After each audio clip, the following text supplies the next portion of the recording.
Grabando.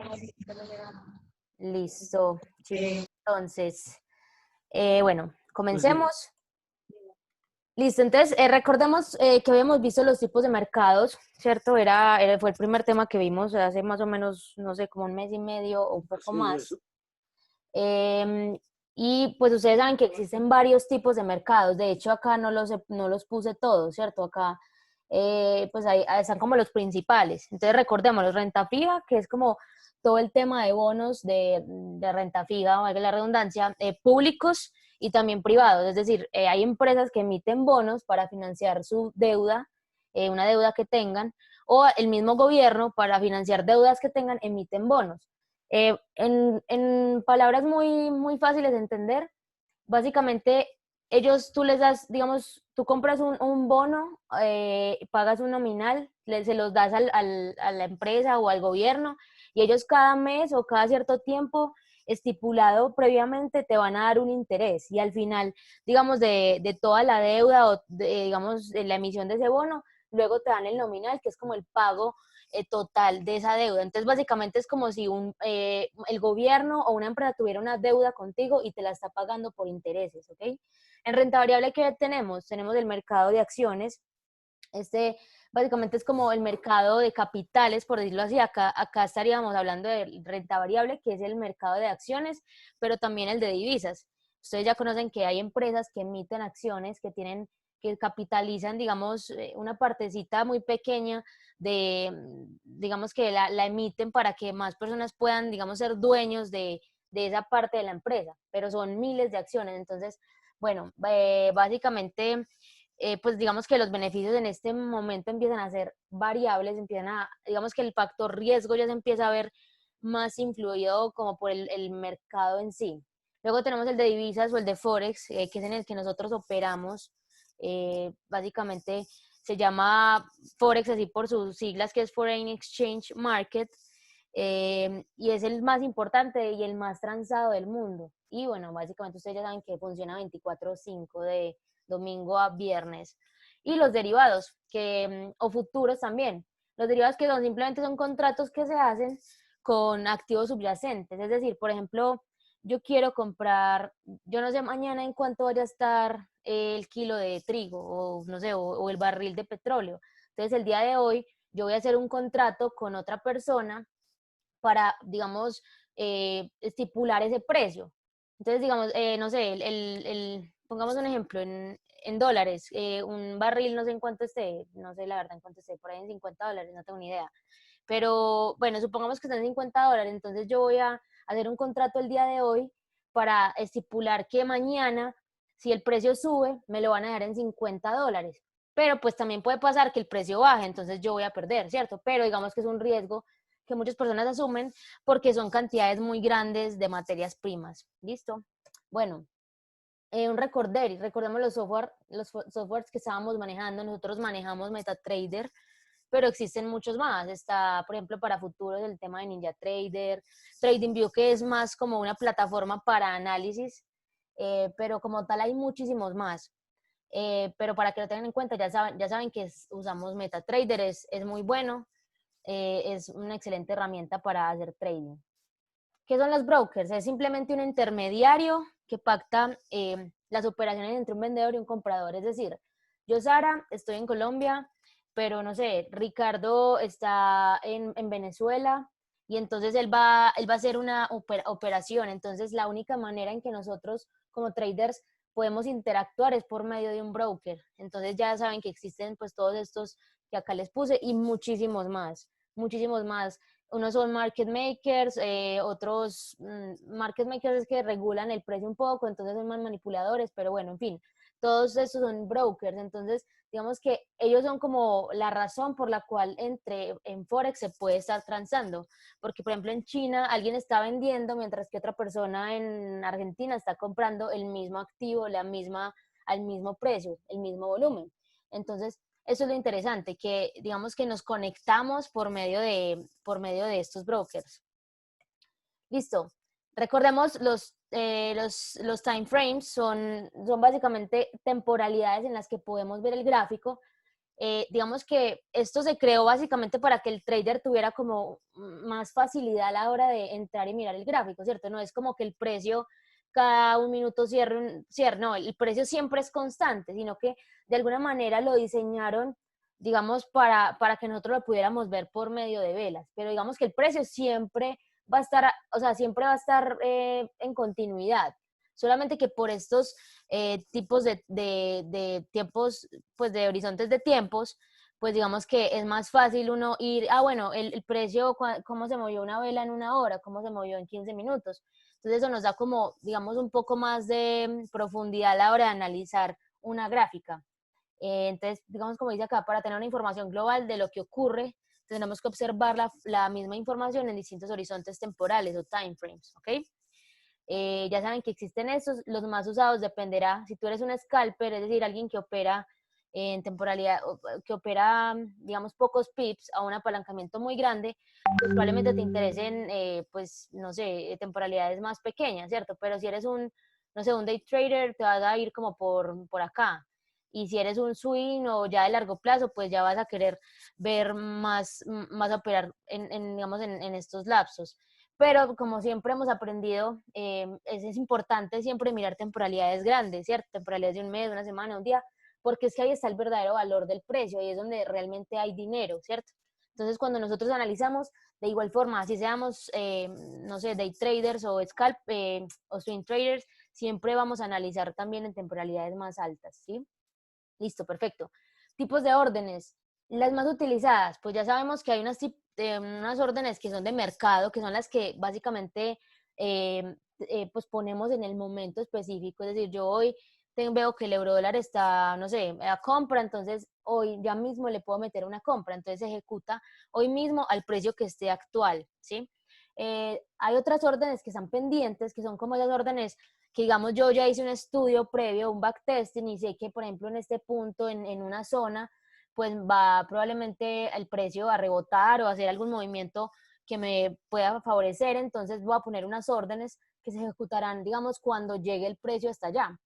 Entonces dice, se usa cuando se quiere introducir una orden de compra a un precio inferior al actual, bueno, o de venta, ¿cierto? Entonces, supongamos que, no sé, voy a poner eso por acá, supongamos que yo quiero hacer una compra justo acá, pero no sé, voy por acá subiendo, pero sé que en ese punto pues el precio va a bajar. Entonces, justo antes de que suba, pues yo ya le he puesto mi orden, digamos que para no estar todo el día pendiente de eso, yo ya sé que probablemente ahí baje. Entonces, justo cuando toca esa orden, ese precio, pues me va a activar esa orden, ¿cierto? Con un stop loss y un take profit. Y ya pues podrás atinarle pues como que si te dio tu análisis o que se fue para en tu contra. Vale, y órdenes de stop, simplemente son órdenes que se establecen para cerrar posiciones, ¿sí? Digamos que se puede establecer de dos maneras. La primera es stop loss o stop profit. La stop loss es simplemente cuando tú ya estableces como una pérdida máxima que estás dispuesto a asumir. Y el stop profit es simplemente como que estás cubriendo tu operación, ya vas en profit y simplemente va subiendo el stop, va subiendo el stop, entonces si se devuelve, pues te va a tocar ese stop, pero no te va a sacar en pérdida, sino que obviamente te va a sacar en el beneficio que llevabas cubierto. Vale, entonces acá es donde les puse el ejemplo de tipos de órdenes. Vemos que hay 4 tipos de órdenes que son como pendientes, ¿cierto? Pero déjenme acá mejor, creo que tengo una imagen más fácil de entender. Sí. Listo, entonces empecemos por buy stop. Simplemente, como les decía, es una orden que tú pones, digamos que para continuidad del precio, ¿cierto?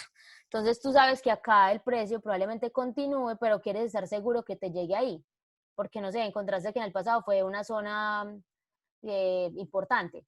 Entonces el precio está por acá y tú lo pones, entonces justo cuando el precio llega acá, pues el precio, digamos que la operación se abre y continúa su rumbo, ¿cierto? Lo mismo con el sell stop, es lo mismo, es como una orden más de continuidad para, digamos, sí, como que el precio tú sabes que va a continuar. Supongamos que esta persona lo puso acá porque, no sé, vio que en el pasado si rompía eso, se iba para abajo. Entonces, y en ese limit es como que llega a ese punto, la abre y digamos que es porque tú piensas que, digamos, es como va a cambiar de dirección, algo así. Es como que tú sabes que acá lo que les explicaba ahorita, va a haber un cambio de tendencia o algo así, y tú decides cómo ponerlo, ¿sí? Bueno, sigamos acá. Horizontes temporales. Ya les había hablado un poquito anteriormente. Existen casi que 4 horizontes, digamos, traders que operan en horizontes temporales distintos. El position trader, que es como el de meses o hasta años, que es como el que se va en operaciones muy largas, que digamos que a él no le importa la oscilación del precio, a él no le importa que el precio vaya así, él sabe que va a llegar a un precio y no le importa si se demora cuántos años o cuántos meses para llegar, pero él sabe que en algún momento llegará. Entonces, digamos que él se puede demorar meses y hasta años en, digamos, cumplir su objetivo. Swing trader, que es varios días o de 2 a 3 semanas. Inclusive yo creo que, bueno, sí, yo creo que hasta acá debería ser meses, porque esto debería ser meses, porque el swing trader sí deja correr un poquito más tiempo a las operaciones. Bueno, el day trader es como casi que nosotros somos casi que day traders, casi que cerramos siempre las operaciones al final del día o si mucho las dejamos abiertas pues hasta el siguiente día, pero normalmente pues uno fija un stop, un take profit y se va pues en lo que vaya en el día, ¿cierto? Entonces, y los scalpers que son básicamente que operan en temporalidades muy pequeñas y que se van por 10 a 100 operaciones cortas, pero con un lotaje pues siempre alto, ¿cierto? Eso de 100 operaciones, pues no sé si sea tan cierto de que hagan 100 operaciones en el día, me parece muchísimo, pero pues no falta el que lo haga. Perfecto. Listo. El impacto de las noticias. Hay que entender, chicos, que nosotros somos más técnicos, somos más de análisis técnico, pero no podemos dejar a un lado el impacto de las noticias, ¿cierto?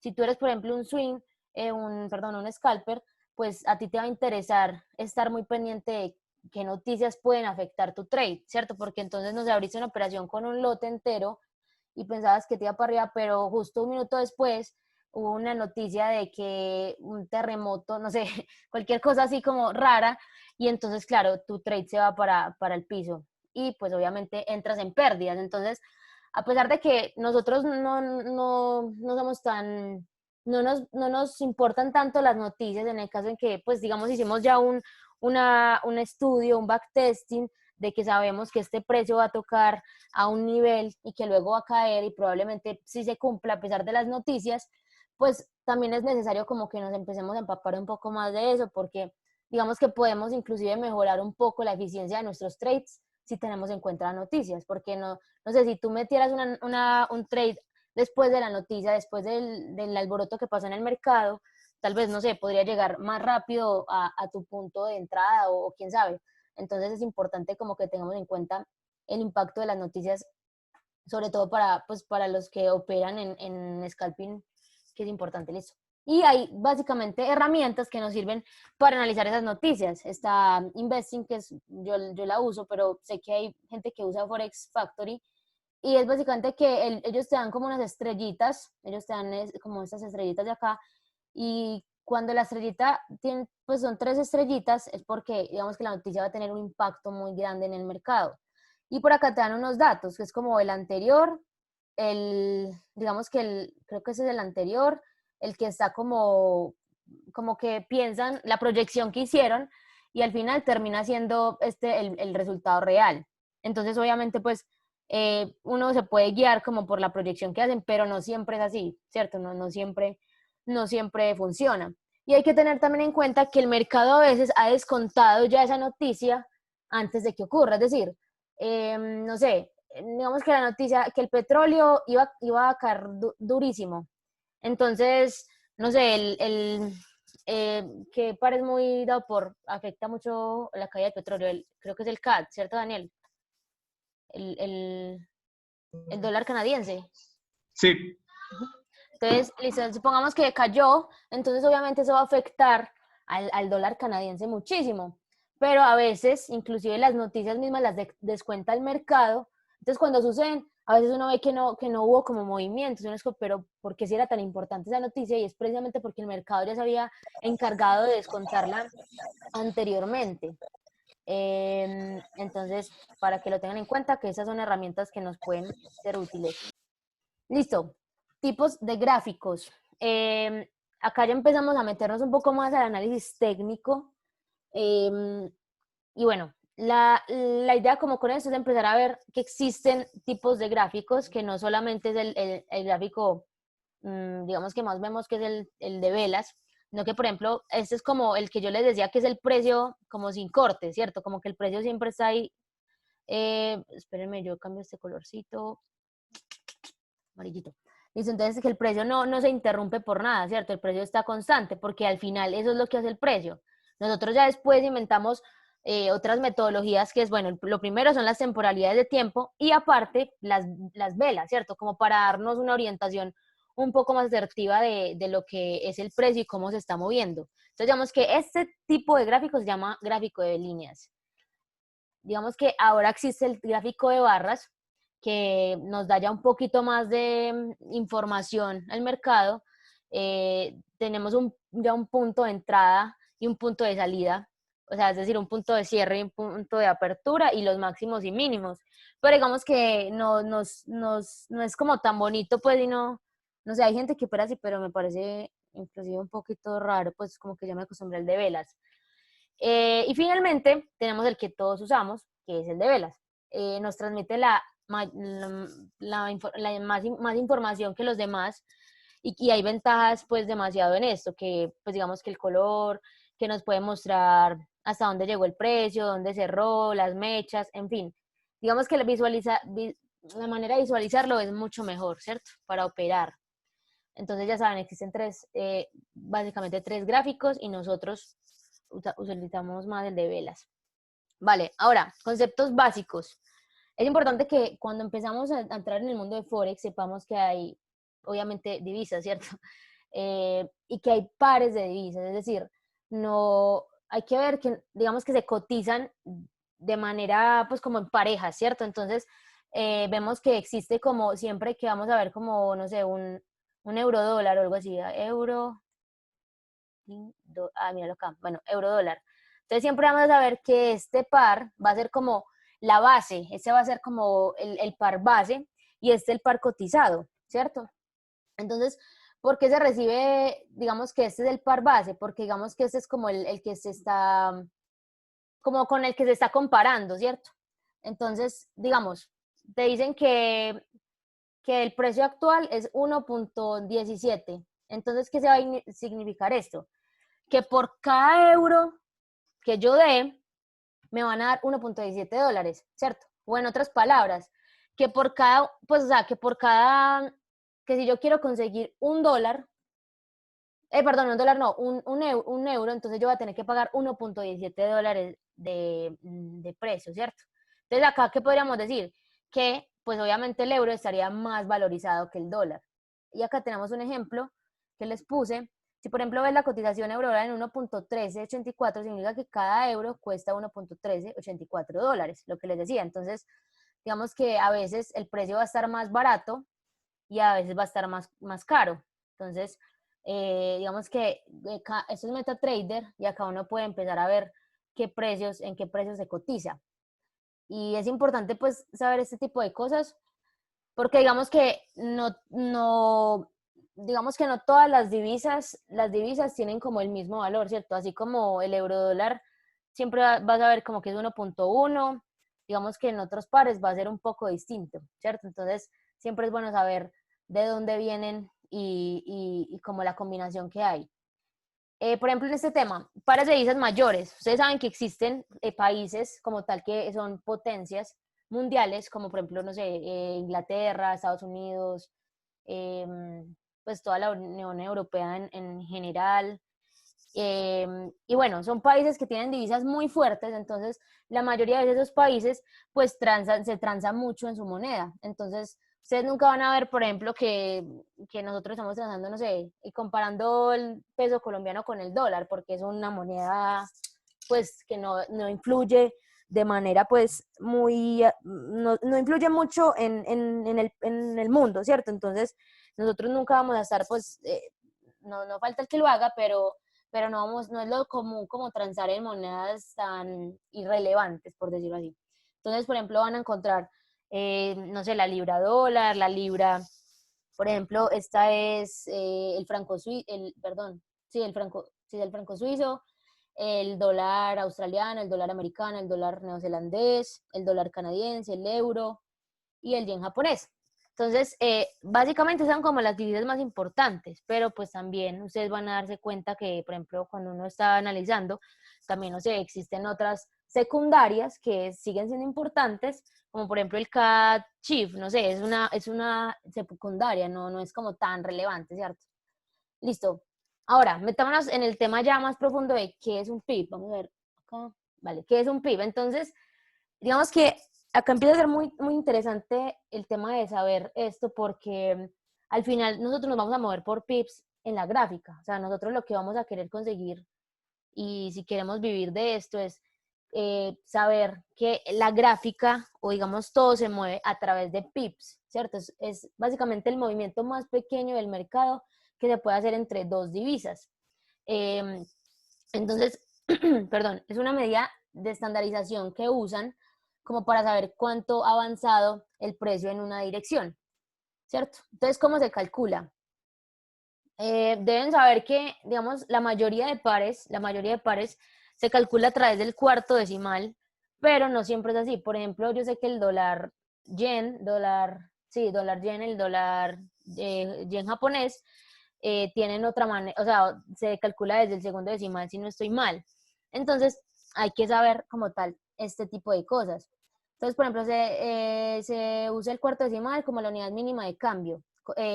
Si el eurodólar cotizaba a 1.1502 y un minuto después cotiza a 1.1503, entonces podemos concluir que el precio se ha movido un solo pip. ¿Listo? Entonces ahí ya pues vamos viendo y ya es cuando hacemos el cálculo de cuánto estamos en profit o en stop. ¿Listo? Siguiente tema, lotajes. Lotajes. Esto es súper importante que lo tengan porque así como los pips son importantes, nosotros le vamos a dar un valor a ese pip, ¿sí? Entonces, supongamos que tú te ganaste 50 pips. Entonces ya dependerá digamos, el valor monetario que tú vas a obtener dependiendo del lotaje que le hayas puesto a esa operación. Entonces acá empezamos. Digamos que todo parte de un lote entero, ¿cierto? Todo parte de aquí, del centro de esto, ¿cierto? Entonces, un lote va a significar que por cada movimiento, por cada pip que yo haga a una operación que esté abierta a un lote, me va a generar $10 de ganancia. Es decir, se movió el ejemplo anterior, cuando el precio se movió un pip. Entonces, si yo lo hubiera metido a un lote, entonces yo voy a ganar $10 por ese pip. Vale, perfecto. Ahora, empezamos a ver que, digamos, hay personas, pues digamos que los traders, digamos, los más pequeños, pues no tienen como el capital para operar a un lote. Entonces, digamos que se ingeniaron una forma de que todos pudiéramos participar en este mercado y es creando mini lotes y micro lotes. Entonces, ya como que ese lote se empieza a fraccionar, como lo parten en partecitas chiquitas. Entonces, ya vemos que existen mini lotes. Entonces, digamos que 0.1, ya por cada pip que yo gane, ya voy a obtener es $1 de ganancia, ¿cierto?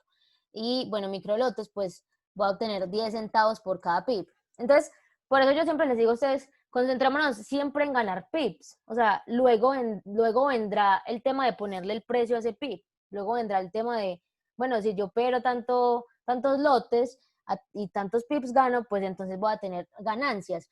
Pero digamos que acá lo importante es empezar a ganar pips, sacarse, no sé, 500 pips semanales, yo qué sé, 1000 pips semanales, y les aseguro que después ya vendrá el tema de ponerle un precio a esos pips. Pero no nos concentremos, yo creo que a veces el error más frecuente es concentrarnos como, ay, me gané $1, qué poquito. Pero pues, ¿cuántos pips hiciste? Porque si lo hiciste a 0.01, pues bueno, o sea, hiciste buenos pips, esos son 10 pips que hiciste. Entonces, mira que ya después si tú le pones un lotaje de 10 pips a un lotaje de 1, pues vas a ganarte $100. Entonces ahí empieza a ser interesante, pero siempre concentrémonos en ganar pips. ¿Vale? Listo. Y acá yo les había puesto esas recomendaciones de lotajes de acuerdo al capital que ustedes tienen. Chicos, no nos sobreapalanquemos nunca porque vamos a sufrir las consecuencias.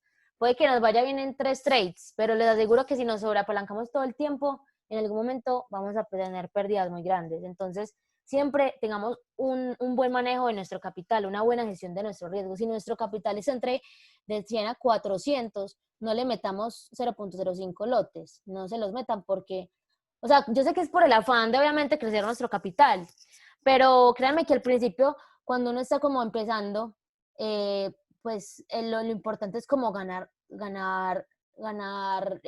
pips. Entonces, digamos que hagamos el proceso como debe ser, ¿sí? Sin saltarnos los pasos, que en menos de lo que canta un gallo ya vamos a estar por acá en un capital de estos. Entonces, listo.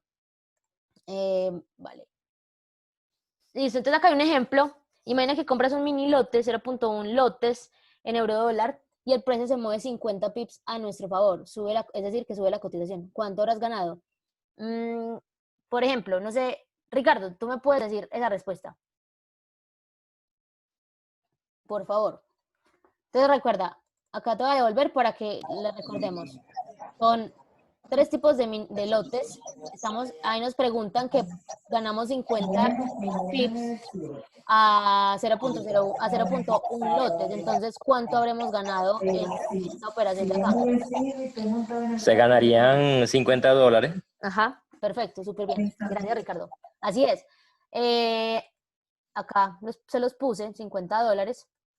Siempre digamos que partimos de que un lote, pues un PIB vale $10, ¿cierto? En un lote. Entonces ya tenemos que hacer como esa regla de 3 y multiplicamos 0.1 lotes por 50 por 10 y ya nos va a dar ese valor. ¿Listo? Y lo mismo si hiciéramos con, no sé, esos mismos 50 pips. Por acá yo, acá. Estos mismos 50 pips a 0.01 lotes ya serían $5 de ganancia. O si lo pusiéramos a un lote entero, serían $500 de ganancia. Entonces, bueno. Listo, hablemos de riesgo. Yo creo que, a ver, ¿cuántos? Ay, nos falta mucho. Bueno, hablemos de riesgo. El riesgo es el porcentaje de nuestro capital que arriesgamos por cada operación.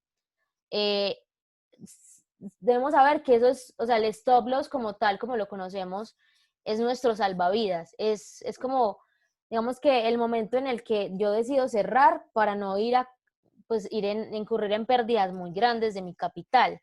Entonces a veces tendemos a pensar que el stop loss es como, está en contra mío, pero en realidad si yo lo gestiono bien, es mi amigo, es como ese amigo que me ayuda y que no me deja quemar el capital.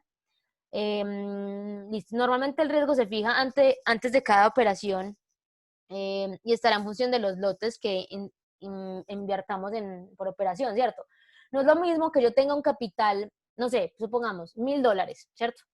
No es lo mismo que yo ponga un apalancamiento de 0.01 a un lote entero, ¿cierto? Yo voy a poder extender mucho más el stop si tengo un apalancamiento de 0.01.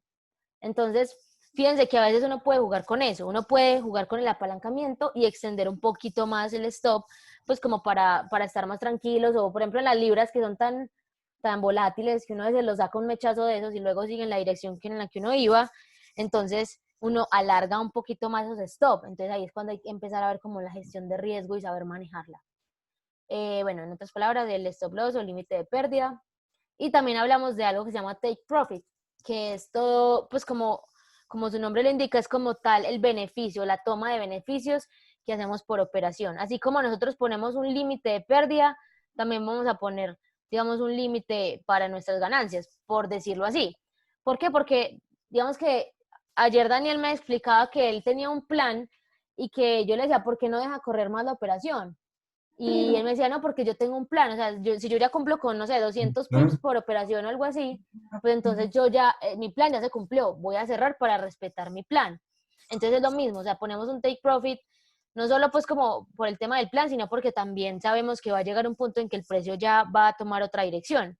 Entonces, precisamente por eso lo hacemos. Espérenme acá yo. Eso. Listo, continuamos. Listo, teoría de DAO. Sabemos que todo este tema de la teoría de DAO es como el análisis técnico en sí, es como todo el análisis de chartismo, todo el tema de exclusividad de entender el gráfico y, digamos, las formaciones que él hace. Entonces, digamos que ya nos estamos metiendo un poco más a, al análisis técnico, que es donde nosotros pues, operamos. Listo, y existen, espérenme, acá me hablaron. Así es, respeten sus reglas, como le dice Sara, eso les va a ayudar a operar con argumentos de disciplina y no con emociones. Así es. Listo. Entonces, hablemos de soportes, resistencias, tendencias y canales. Los soportes y resistencias son zonas simplemente que el precio tiende a respetar. No voy a leer todo esto que dice acá. Simplemente es como una zona que en el futuro, que en el pasado, pues ya respetó, como por ejemplo acá les puse, miren que había ya esta zona en la que respetaba, llegaba a este punto y pum, para abajo. Llegaba de nuevo al punto y para abajo. Llegaba hasta que, digamos que esa zona la convirtió ya en un soporte, se apoyó para subir. Entonces, digamos que esas son zonas psicológicas, ya uno empieza a ver como cuando uno empieza a afinar el ojo, que hay zonas obviamente más importantes que otras. Pues cuando uno está empezando, uno tiende a trazar un montón de líneas así, uno no sabe qué está viendo ahí porque son muchas líneas, pero al final lo que uno le interesa son zonas importantes donde el precio, pues digamos que operando con las instituciones, ¿cierto? Donde el precio sabemos que va a tener un rechazo cuando llegue a ese lugar. Miren que así como existen estas resistencias, pues también vemos que existen estos soportes donde el precio también se apoyó. Y básicamente acá podríamos decir que el precio estaba consolidando. Miren que estaba siempre en una dirección, estaba muy lateral. Pero pues sí nos podemos dar cuenta que efectivamente estas dos zonitas de acá las respetó con mucha, o sea, sí las respetó bastante. Obviamente que el precio en algún momento pues va a tender a irse para algún lado, ¿cierto? En este caso pues vimos que se fue para el alza. Listo. Y bueno, líneas de tendencia. Vamos a ver que existen tres tipos de líneas de tendencia, es decir, digamos como que podemos encontrar en el gráfico esos tres tipos. Están las primarias, que son las que duran meses o años, que son como las que uno ve que se tardan un poquito más o que no son tan visibles si uno las mira desde muy cerca del gráfico, pero cuando uno ya lo aleja y lo pone en un día, una semana, pues se da cuenta que sí existen ese tipo de tendencias. Las secundarias, que son de meses o pocos, de semanas o pocos meses, y la terciaria, que simplemente son oscilaciones que en realidad pues duran días y que no son tan relevantes.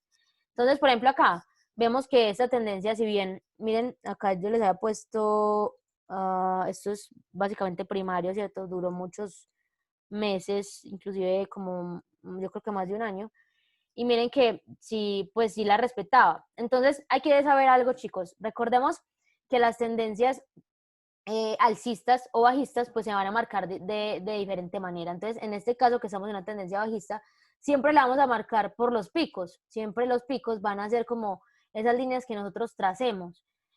Algo importante, no pensemos que el precio es perfecto, el precio no es perfecto. Entonces, a veces el precio va a tener este tipo de intentar como romper, pero es porque el precio no es perfecto. O sea, no piensen que el precio siempre va a tener que llegar justo exacto porque se van a quedar esperando toda la vida. Entonces, siempre pensemos que sí, el precio tiende a respetar, pero a veces pues sí puede inclusive hacer falsos rompimientos para engañar el mercado o simplemente pues irse un poquito más arriba. Pero pues miren que acá sin duda hay una tendencia muy marcada bajista. Y miren que es primaria, ¿cierto? Vamos a ver acá de pronto si... Espérenme. Listo, luego tenemos la tendencia alcista, que ya entonces recordamos que la bajista se marca por nuestros picos, acá, y ahora la alcista se va a marcar por nuestros valles. Ay, espérenme acá. Por nuestros valles. Aquí. Listo, entonces podemos ver justo que estamos en una tendencia alcista y acá la marcamos por los valles, es decir, los retrocesos que hace, que es ahí donde entramos, ¿cierto? Ahí es donde nosotros buscamos entradas. Si sabemos que estamos en una tendencia alcista, pues no vamos a entrar acá, ¿cierto? Obviamente no, porque entonces nos tocaría esperar todo ese retroceso y todo el tiempo en rojo para volver a recuperarnos. Entonces, siempre intentamos entrar en esos retrocesos o en esos puntos donde toca la tendencia. Listo. Entonces, acá ya empezamos a ver que dentro de las tendencias primarias vamos a encontrar tendencias secundarias, ¿cierto? Entonces, Si ya nos vamos acá, pues listo, nosotros sabemos que estamos en un alcista, pero digamos que en este punto de acá, pues estamos viendo efectivamente una tendencia bajista. Entonces, acá le hice un zoom,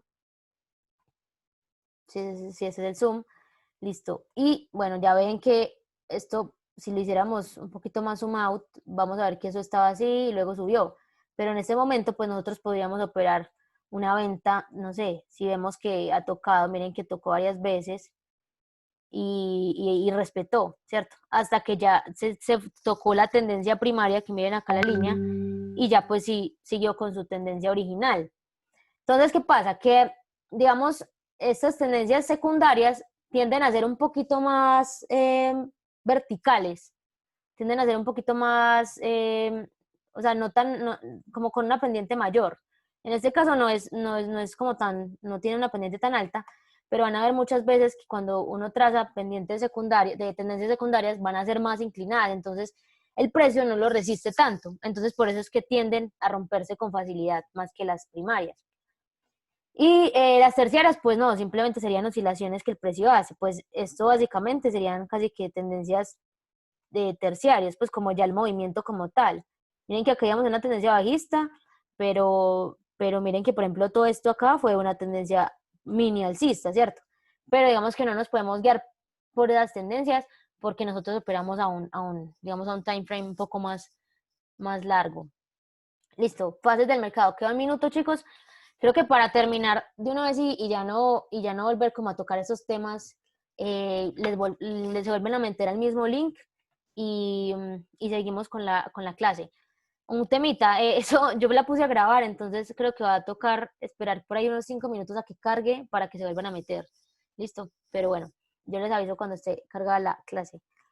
Listo, fases de mercado. Vemos, no, ¿saben qué? Paremos acá para que la grabación no quede como